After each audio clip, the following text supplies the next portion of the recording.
Assalamualaikum warahmatullahi wabarakatuh. Perkenalkan, nama saya Maura Maulidanti, mahasiswi Universitas Muhammadiyah Sukabumi, program studi Pendidikan Bahasa dan Sastra Indonesia semester 4. Pada video kali ini, saya akan menjelaskan hasil penelitian yang saya lakukan. Penelitian ini berjudul Disleksia pada anak usia 10 tahun.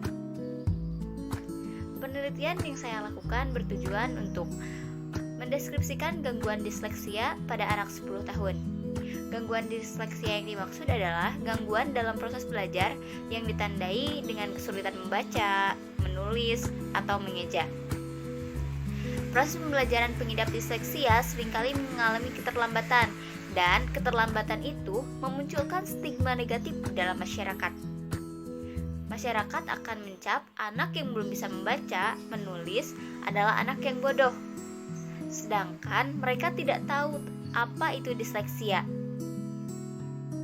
Maka dari itu, dalam video kali ini saya akan mendeskripsikan tentang gangguan disleksia pada anak dengan cara mengetahui ciri-cirinya, sehingga pihak-pihak yang berada di sekitar lingkungan pengidap disleksia dapat memahami kondisi yang dialami oleh anak atau oleh pengidap disleksia. Henry Guntur Tarigan dalam bukunya yang berjudul Membaca Merupakan Suatu Keterampilan Berbahasa menjelaskan bahwa keterampilan berbahasa dapat dilihat dari 4 segi. Yang pertama, keterampilan menyimak. Yang kedua, keterampilan berbicara. Yang ketiga, keterampilan membaca. Dan yang keempat, keterampilan menulis.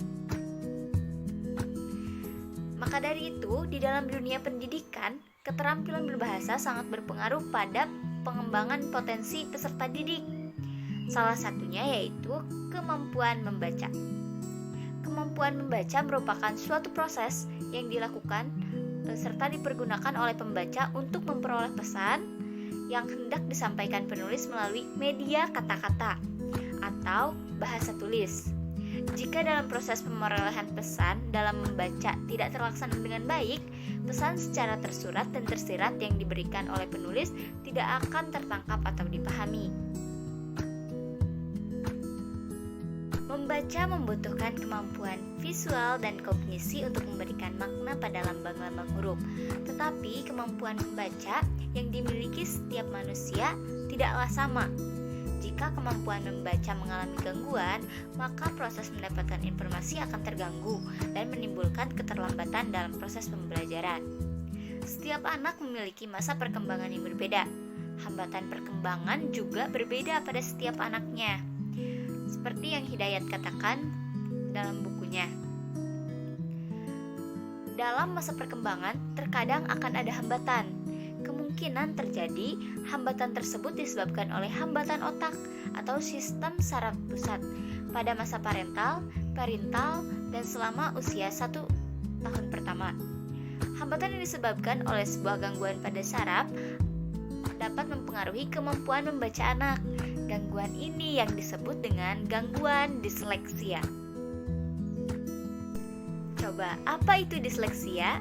Disleksia berasal dari bahasa Yunani, yaitu dis yang artinya sulit dan lex yang berarti berbicara. Jadi disleksia adalah kesulitan dalam kata-kata. Selain itu, disleksia juga dapat diartikan sebagai kesulitan belajar dalam membaca, menulis, ataupun berkaitan dengan kata-kata serta kesulitan dalam mengungkapkan pikiran secara tertulis karena ada kelainan neurologis yang kompleks, kelainan struktur dan fungsi otak. Gangguan disleksia dapat dijumpai pada anak-anak atau orang dewasa. Meskipun pengidap disleksia mengalami kesulitan dalam belajar, tetapi penyakit ini tidak mempengaruhi kecerdasan atau tingkat kecerdasan seseorang. Darjo Wijoyo mengemukakan 3 penyebab disleksia. Yang pertama, faktor pendidikan. Yang kedua, faktor psikologis. Dan yang ketiga, faktor biologis. Faktor pendidikan yang dimaksud adalah disleksia yang disebabkan oleh metode yang digunakan dalam mengajarkan membaca, yaitu seperti mengajarkan metode Walworth yang mengajarkan kata-kata sebagai satu kesatuan daripada mengajarkan kata sebagai bentuk bunyi dari suatu tulisan. Dan yang kedua, faktor psikologis. Disleksia yang disebabkan oleh faktor psikologis ini yaitu gangguan psikologis atau emosional sebagai akibat dari tindakan kurang disiplin, tidak memiliki orang tua, sering pindah sekolah, kurangnya kerjasama antara orang tua dengan guru, atau penyebab lainnya yang dapat menyebabkan stres. Dan yang ketiga, faktor biologis. Faktor biologis ini dapat disebabkan atau akibat dari penyimpangan fungsi bagian-bagian tertentu otak yang perkembangannya akan mengalami perbedaan dengan anak pada umumnya. Namun bukan berarti ini adalah sebuah kecacatan ataupun sebuah gangguan mental. Anak disleksia hanya berbeda dalam fungsi bagian-bagian otak dengan cara belajarnya. Seperti itu. Ingat, disleksia tidak mempengaruhi kecerdasan seseorang. Anak yang mengidap disleksia bukan berarti mereka bodoh, tetapi mereka hanya mengalami keterlambatan dalam hal belajar yang menyebabkan mereka tertinggal dibandingkan dengan teman-temannya. Jadi, pemahaman mengenai disleksia ini sangat perlu untuk diketahui oleh masyarakat ataupun oleh guru agar tidak terjadi salah langkah dalam penanganan anak disleksia. Ada 8 ciri anak pengidap disleksia. Yang pertama, membaca dengan lambat dan terkesan tidak percaya diri dengan apa yang ia ucapkan. Yang kedua, menggunakan jarinya untuk mengikuti pandangan matanya saat membaca. Yang ketiga, melewatkan beberapa suku kata, frasa, atau baris-baris dalam teks. Yang keempat, menambahkan kata atau frasa-frasa yang tidak ada dalam teks. Yang kelima, membolak-balikan susunan huruf atau suku kata dengan memasukkan huruf-huruf lain. Yang keenam, salah melafalkan kata-kata dengan kata lainnya, sekalipun kata yang diganti tidak memiliki arti yang penting dalam teks yang dibaca. Yang ketujuh, membuat kata-kata sendiri yang tidak memiliki arti.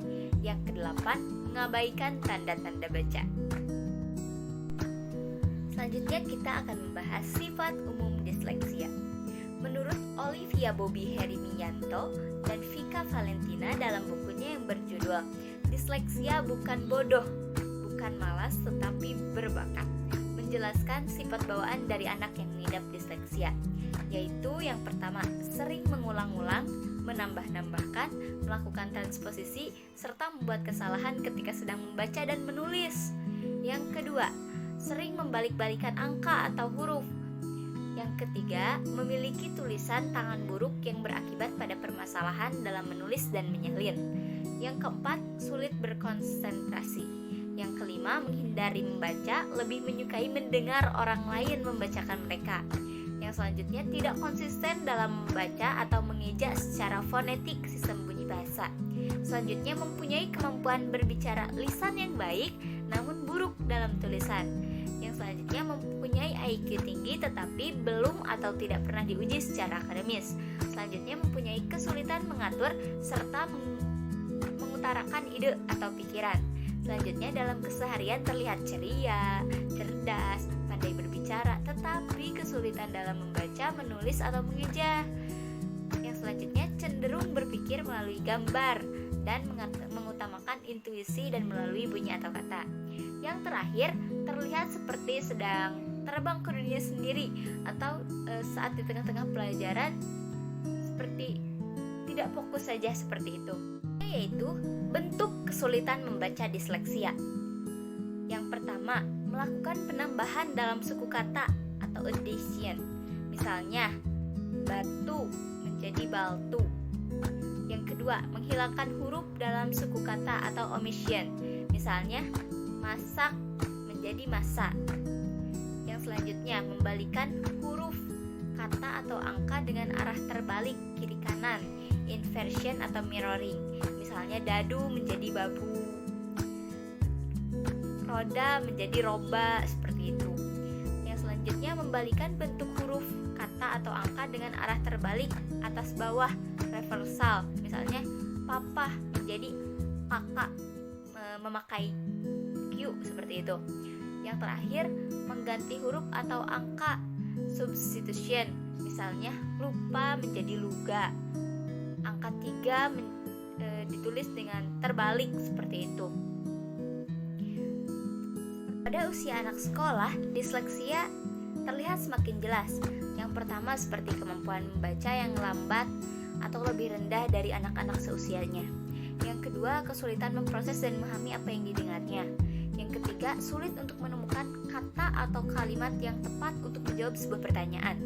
Yang keempat, sulit mengingat urutan kejadian. Yang kelima, tidak bisa mengucapkan kata yang tidak dikenal. Yang keenam, menghabiskan waktu yang sangat lama untuk menyelesaikan tugas membaca atau menulis. Yang terakhir, sering menghindari kegiatan membaca. Kita akan membahas jenis-jenis gangguan disleksia. Ada 5 jenis gangguan disleksia. Yang pertama, fonologis disleksia atau pendengaran. Hal ini berkaitan dengan kesulitan mengeja sebuah kata menjadi susunan huruf serta menuliskan kata-kata yang didengar. Yang kedua, surface disleksia, tidak mampu mengenali kata sehingga sulit diingat atau dipelajari. Yang ketiga, rapid naming deficit, tidak mampu menyebutkan angka maupun huruf yang dilihat. Yang keempat, double deficit disleksia, tidak mampu memisahkan suara untuk menyebutkan huruf dan angka. Dan yang kelima adalah visual disleksia. Kondisi ini ditandai dengan kesulitan untuk memaknai kata yang dilihat. Kita bisa memperhatikan jenis-jenis gangguan disleksia yang dialami oleh anak dan dapat berkonsultasi dengan dokter untuk mengetahui lebih lanjut hal apa yang diderita oleh anak kita. Sekarang mari kita lihat cuplikan video berikut ini. Assalamualaikum warahmatullahi wabarakatuh. Perkenalkan, nama saya Reza Adit, ingin menjadi pemain sepak bola. Saya ingin belajar di sekolah teman sama guru-guru. Wassalamualaikum warahmatullahi wabarakatuh.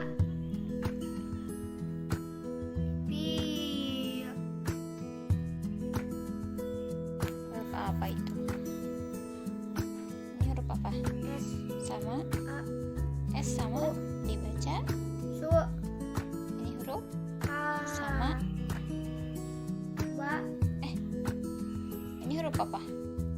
A, Jadi Kan, A, ini huruf apa? Bi, Ya. Bo, Ini huruf apa? R, Sama O, dibaca. Ro, Ini Ba, ini huruf apa? D, Sama A, dibaca. Da, Jadi ini sama ini dibaca O, RO. Ro, Da, Bi, Ru, Jadi dibaca Jari, Ro, De, rod, Roti, rod. Rod, Da, Bil, Ru, Jadi dibaca Bi, ca, Cu, ca, Ru, RO. Ro, Di, Ra, Si, Ras, Rasi, SA. Sa, Jadi Rasa, Ma, De, mad, Mad, DU. Du, Jadi Madu, ini sampai itu dibaca O, RO. Ro, Ti, Jadi Roti, Ras,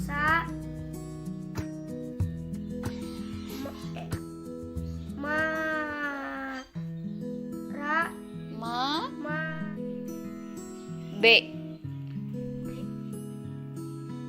E, R, R,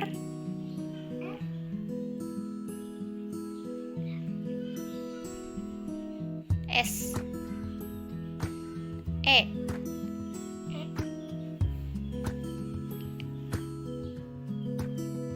P, P,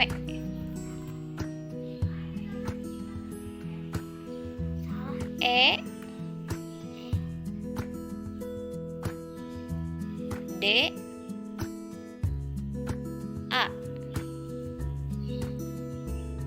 Ya. Red.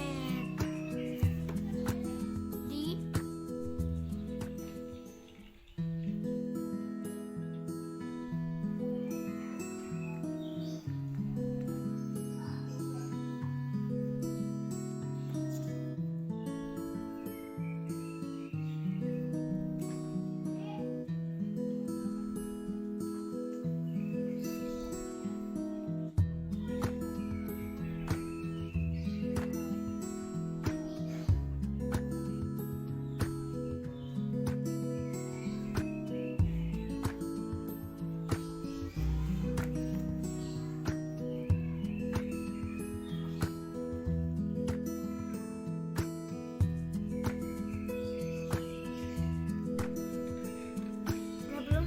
Udah. Kita mendengarkan cerita. Saat istirahat tiba, Gilang dan Tino sedang menikmati bekal mereka di kantin sekolah. Gilang, bekal apa yang kamu bawa hari ini? Tanya Tino. Aku membawa roti dan susu. Kamu? Tanya Gilang. Aku membawa kacang. Kamu mau? Tanya Tino. Mau. Terima kasih ya, jawab Gilang. Gilang dan Tino asik mengunyah kacang. Nah, dari yang udah diceritakan tersebut, barusan lagi apa si Gilang sama Tino? Makan Makan apa? roti sama kacang.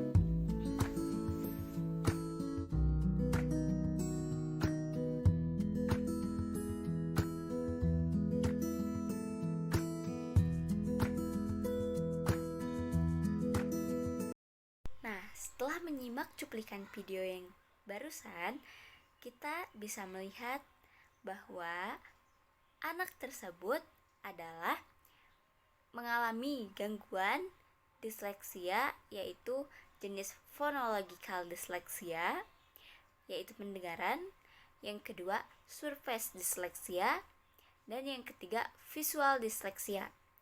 Hal ini terjadi karena anak tersebut sulit untuk mengeja huruf menjadi susunan kata, tidak mampu mengenali kata sehingga sulit diingat dan dipelajari, dan sulit memaknai kata yang di dalamnya yang dilihatnya. Dari hasil penelitian yang telah saya lakukan, disleksia pada anak tersebut terjadi karena faktor psikologis, di mana anak tersebut tumbuh atau tinggal di lingkungan yang orang di dalamnya juga tidak bisa membaca dan menulis. Selain itu, perhatian orang tuanya juga kurang karena ibunya bekerja sebagai TKI dan ayahnya bekerja di luar kota atau di Tangerang, sehingga jarang ada waktu untuk bersama anaknya, apalagi menemani anaknya untuk belajar. Ciri-ciri pada anak tersebut sebagai pengidap disleksia yaitu terlihat saat lamban dalam membaca dan terkesan tidak yakin dengan apa yang diucapkannya. Yang kedua, menggunakan jari untuk menunjuk kata atau huruf yang ada dalam teks bacaan. Terlihat saat diminta untuk membaca sendiri dan tidak ditunjuk, dia terkesan bingung. Lalu yang ketiga, menambahkan huruf-huruf atau kata-kata yang tidak ada dalam teks bacaan. Misalnya suka menjadi sukan. Dan yang terakhir, membolak-balikan susunan huruf atau suku kata dengan memasukkan huruf lain. Misalnya saat diminta menuliskan kata bersepeda, ditulis menjadi B, E, R, S, N, P, E terbalik, D, dan A. Lalu Ada juga roda dibaca roti. Jadi memasukkan huruf lain yang tidak memiliki arti seperti itu. Selain itu, bentuk kesalahan yang dapat dideskripsikan peneliti yaitu seperti tadi, melakukan penambahan dalam suku kata, suka menjadi sukan. Lalu menghilangkan huruf kata dalam suku kata, misalnya dari menjadi dar. Terlihat dari tulisan karangan tentang pengalaman selama libur Idul Adha. Yang ketiga, membalikan huruf kata atau angka dengan arah terbalik dari kanan, misalnya roda menjadi roba. Lalu membalikan bentuk huruf kata atau angka dengan arah terbalik, misalnya B ditulis P. Yang terakhir, mengganti huruf atau angka, misalnya N dibaca M, dan sebaliknya. Hal ini terjadi saat dikte biasanya. Lalu sifat umum disleksia yang dialami anak tersebut adalah mempunyai kemampuan berbicara lisan yang baik, namun buruk dalam tulisan. Hal ini terlihat saat diajak berkomunikasi. Saat ditanya, anak mampu menjawab sesuai pertanyaan. Jika bertanya seperti mengobrol, anak tersebut dapat menjawab. Tetapi jika ditanya seputar pelajaran atau hal lain, anak tersebut seperti bingung untuk menjawab apa atau bingung apa yang harus ia katakan. Yang kedua, membaca berulang-ulang namun hasilnya mendapat sedikit pemahaman seperti tadi. Roti, rasa, madu. 3 kata itu diulang-ulang tetapi dia tidak dapat memahaminya secara langsung.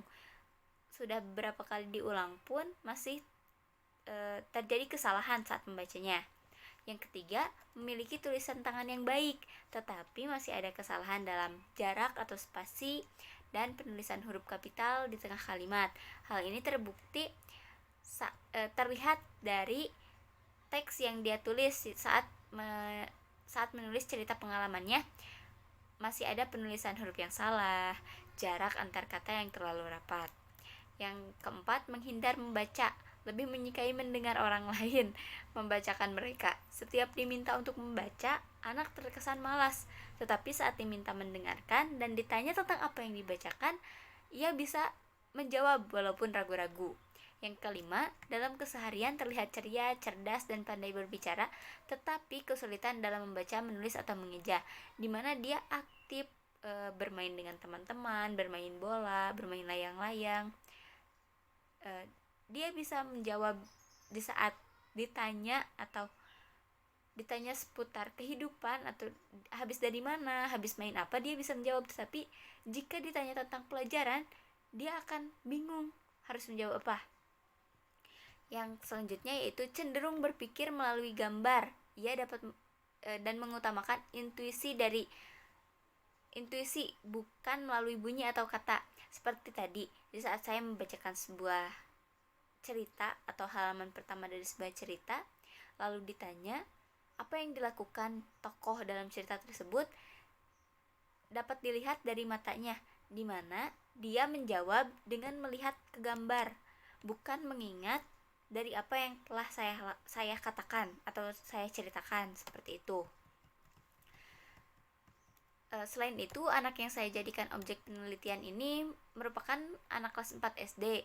Tanda yang ia perlihatkan dalam gangguan disleksianya yaitu yang pertama, kemampuan membacanya lambat, di mana masih diejah, pemahaman huruf masih kurang, seperti itu.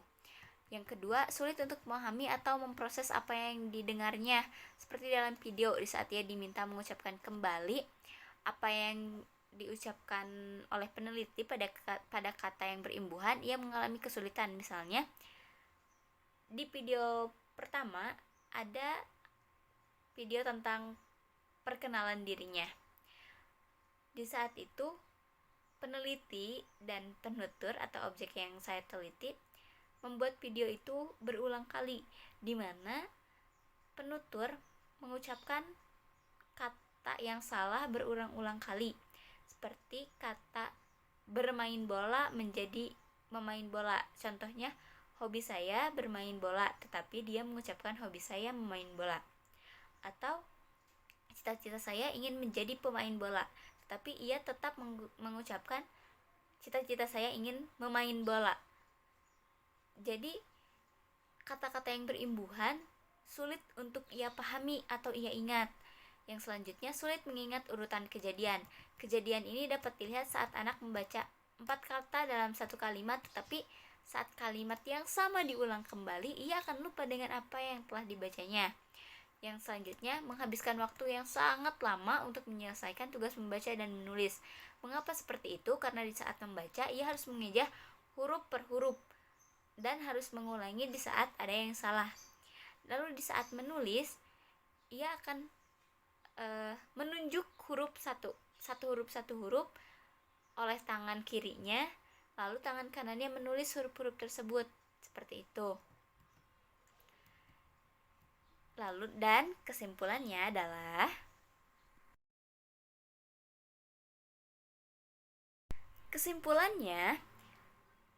dapat dikatakan bahwa disleksia merupakan kesulitan belajar dalam membaca, menulis, dan mengeja.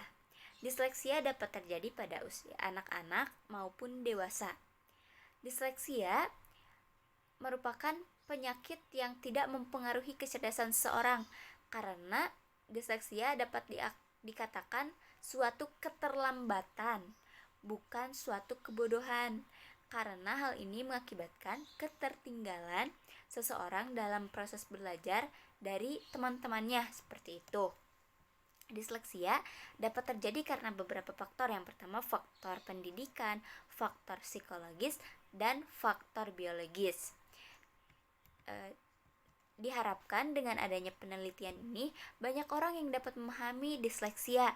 Diharapkan semakin berkurangnya orang yang memiliki stigma negatif bahwa anak itu bodoh ketika belum bisa membaca dan menulis. Mereka hanya memerlukan perhatian dari orang-orang sekitarnya, dari orang tuanya, dari gurunya, karena setiap anak memiliki keistimewaan yang berbeda, sehingga mereka memerlukan pendampingan dari orang tua dan guru agar ketidakmampuannya tidak membuat ia tertekan, sehingga anak mampu berkembang untuk mengikuti keterlambatannya dalam pembelajaran. Terima kasih. Mohon maaf bila ada kesalahan dan kekurangan. Mudah-mudahan apa yang telah saya sampaikan bermanfaat bagi kita semua. Wassalamualaikum warahmatullahi wabarakatuh.